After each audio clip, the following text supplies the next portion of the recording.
Merren peng punonjësit e tatimeve gjatë kontrollit resortit në Golem, arestohet administratori dhe 4 punonjës.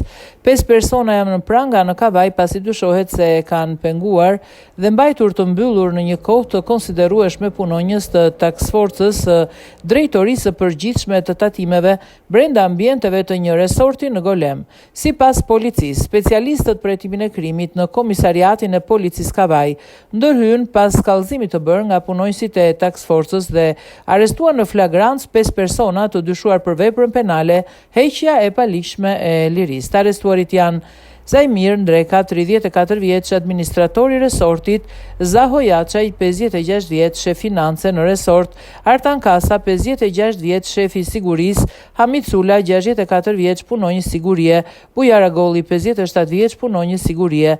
Nga hetimet paraprake dyshohet se në bashkëpunim me njëri tjetrin më datë 18 korrik 2026 kanë penguar dhe kanë mbajtur të mbyllur punonjësit e taksforcës së drejtorisë përgjithshme të tatimeve, të cilët ndodheshin në resort për shkak të detyrës. Materialet proceduriale u referuan prokurorisë për veprime të mëtejshme.